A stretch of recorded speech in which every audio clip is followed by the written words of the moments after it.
क्रिस्त में अति प्रिय माता पिताओं, भाइयों बहनों एवं बच्चों, आज हम लोग 22वां सामान्य रविवार में प्रवेश कर चुके हैं। हमारे लिए हर एक बार एक चुनौती दिया गया है। संत लूकास के सुसमाचार से अध्याय 14 वचन संख्या 1 एवं 7 से 14 तक। यहाँ दिया गया शीर्षक यही है, मुख्य स्थान और अतिथि। सुसमाचार शुरू होता है इस प्रकार। ईसा किसी विश्राम के दिन एक प्रमुख फरीसी के यहाँ भोजन करने गए और ईसा ने अतिथियों को मुख्य स्थान चुनते देखकर उन्हें यह दृष्टांत सुनाया।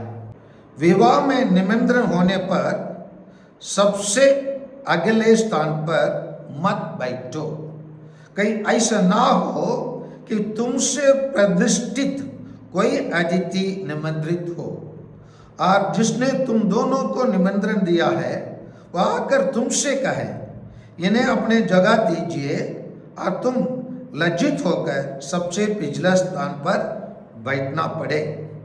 परंतु जब तुम्हें निमंत्रण मिले तो जाकर सबसे पिछला स्थान पर बैठो, जिसे निमंत्रण देने वाला आकर तुमसे यह कहे, बंधु आगे बढ़कर बैठिए। इस प्रकार सभी अतिथियों के सामने तुम्हारा सम्मान होगा, क्योंकि जो अपने को बड़ा मानता है वो छोटा बनाया जाएगा, जो अपने को छोटा मानता है वो बड़ा बनाया जाएगा। हाँ प्यारे भाइयों और बहनों, यहाँ पर हम देखते हैं प्रभु यीशु को एक प्रसिद्ध फारिसी ने प्रभु यीशु को बुलाया। प्रसिद्ध माने हो सकता है वो धनी व्यक्ति रहा, नहीं तो एक ऑफिशियल अधिकारी रहे होंगे। हाँ, वहाँ उसी क्षेत्र में वो चाहा होगा अपने घर में प्रभु यीशु को बुलाने से उसका सम्मान और बढ़ जाएंगे, उसका जानकारी और भी हो जाएगा। इसी मकसद से वो बुलाया है। और बुलाने वाले सब लोग प्रभु यीशु को भी निगरानी कर रहे हैं।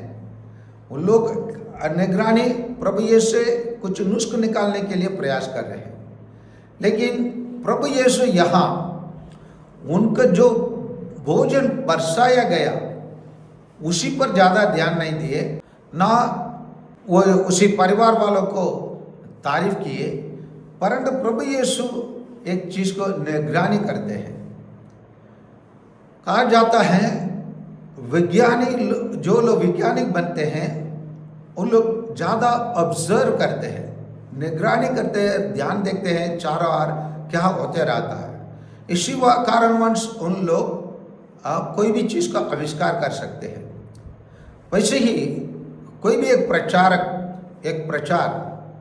और उपदेशक वो भी अपने जीवन में बहुत सारे चीज़ों को निगरानी करना पड़ता है, अच्छे से ऑब्जर्व करना पड़ता है, तब तो वो अच्छे से कोई भी एक घटना को नरेट कर सके और उनको लोगों को बता सके।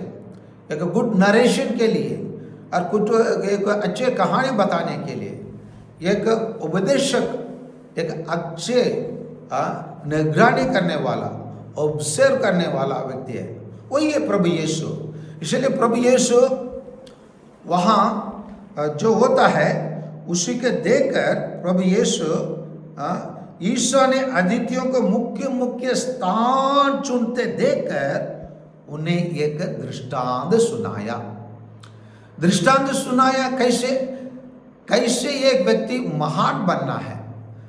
अक्सर बहुत सारे लोग अपने जीवन में क्या करते हैं, अपने जीवन में अपने आप को व्यक्तिगत रूप से अपने आप को महान समझ लेते हैं।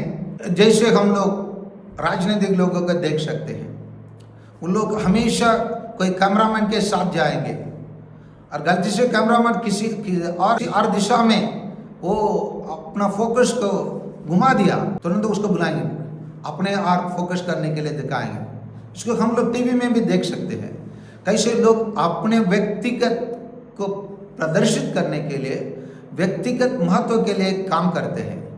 लेकिन यहाँ प्रभु यीशु ये करते हैं कैसे अपने आप को खाली बनना है, सेल्फ एम्प्टीइंग कहते हैं इंग्लिश में, और कैसे अपने आप को विनम्र बनाना है, वही प्रभु यीशु हमें बताते हैं।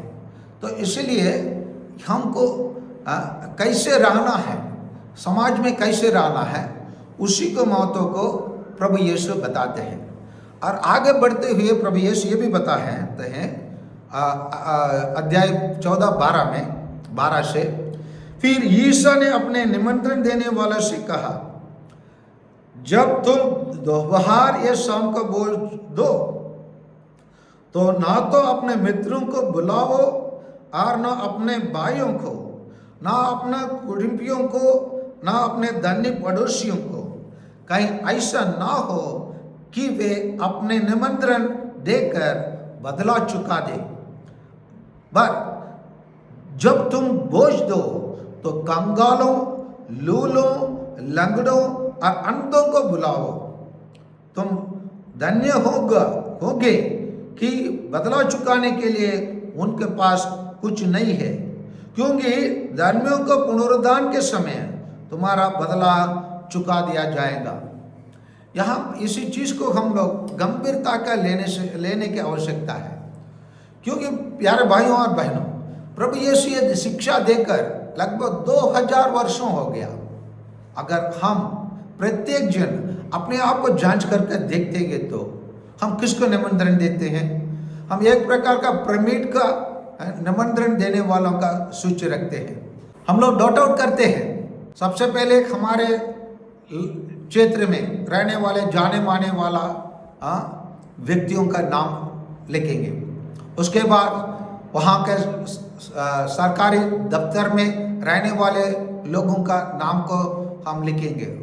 उसके बाद हमारे घनिष्ठ रिश्तेदारों का नाम, घनिष्ठ कुटुंबियों का नाम, घनिष्ठ दोस्तों का नाम, और जो लोग हमको उनके घर के फंक्शन में बुलाए उन लोगों का नाम। आखिरी में हम वही प्रभु यीशु हम बताते हैं जो कंगाले, लूने, लंगड़े और अंधों को बुलाओ के लिए बताते हैं। एक हमारे लिस्ट में एकदम आखिरी में होगा। और उसके बाद एक बात आएगी, हमारा बजट। हमारा बजट अगर भरपूर रहा हम उनको शामिल करेंगे, अगर हमारा भरपूर कम रहा, सबसे पहले जिनका नाम हम आखिरी में शामिल किए उन लोगों का नाम का काट देंगे। और विशेषकर जो दूर दराज में हमारे रिश्तेदार लोग हैं उनको नाम के भी काटेंगे, क्योंकि उन लोग दूर में रहते हैं। अगले कुछ कार्यक्रम उन लोग आयोजित करेंगे, उन लोग के समय पास जाने के लिए हमारे पास समय ना होंगे बोल के हम कभी कभी बोलते हैं हम पोस्ट में कार्ड भेजे हैं, नहीं तो हम बोलेंगे हम लोग स्पीड पोस्ट भेजे थे, नहीं आया है क्या। इसी प्रकार झूठ बोल देते हैं, नहीं तो उनका नाम को काट देते हैं। तो इसीलिए प्रभु यीशु यहाँ हमको निमंत्रण देना है तो कैसे लोगों को निमंत्रित करना है, उससे क्या लाभ होगा। तुम धन्य होंगे कि बदला चुकाने के लिए उनके पास कुछ नहीं है, क्योंकि धर्मियों का पुनरुद्धान के समय तुम्हारा बदला चुका दिया जाएगा। इसलिए प्रभु यीशु हमारे लिए यहाँ क्या बताते हैं कि हम किस प्रकार ये धरती में रहने के टाइम पर किस प्रकार जीवन जीना है। विशेषकर जैसे हम अपने पहचान बनाना है तो स्वयं अपने आप को पहचान नहीं बनाना है। अच्छे कपड़े पहनकर और कोई प्रोग्राम में जाकर एकदम पहले स्थान ग्रहण कर अपने नाम को दर्शाने के लिए, अपने नाम को बुलाने के लिए, अपना नाम को तारीफ करने के लिए हमको खोजना नहीं है, परंतु जो हमको निमंत्रित करते हैं वो हमको सम्मान देना है, वो हमको हमारे असलियत को पहचानना है, वही हमको बुलाना है, आगे आइए भाइये बोलकर।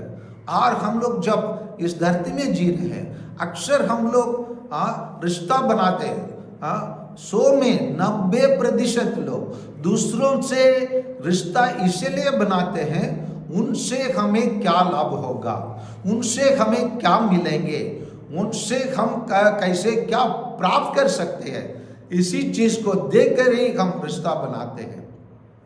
इसी कारण से हम अपने जीवन में स्वार्थ बन जाते हैं और हम लोग सेल्फिश बन जाते हैं, हम स्वयं अपने बारे में सोचने लगते हैं। लेकिन प्रभु यीशु हमारे लिए एक आदर्श उदाहरण छोड़ के गए, कैसे हम अपने जीवन जीना है, किसके प्रति हम अपने जीवन में, दैनिक जीवन में हम लोग प्राथमिकता देना है।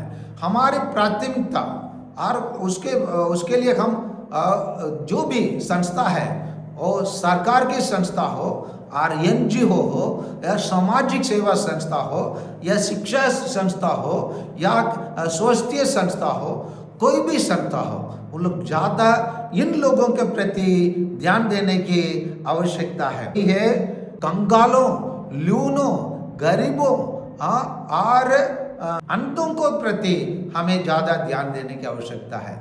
अगर उनके हम सेवा करेंगे तो उन लोग हमारे लिए बदला चुकाने के लिए उनके पास कुछ नहीं होगा। कहाँ पर हम लोग इनाम पाना है?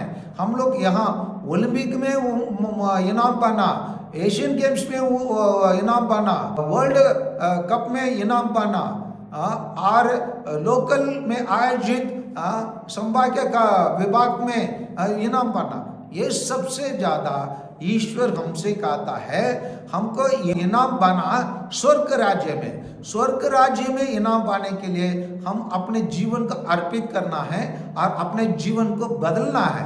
इसी के लिए प्रभु यीशु एक आदर्श जीवन जीकर छोड़ के गए हैं, इसलिए हम प्रभु यीशु के समान जीने के लिए प्रयास करना है।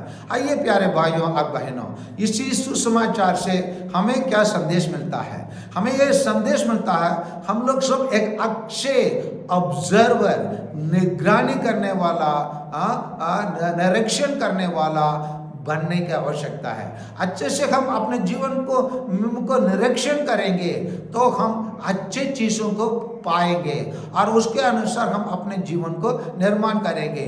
अगर हम कहीं भी निमंत्रित किया जाते, हम लोग प्रथम स्थान को चुनना नहीं, प्रथम स्थान हमको दिया जाना है।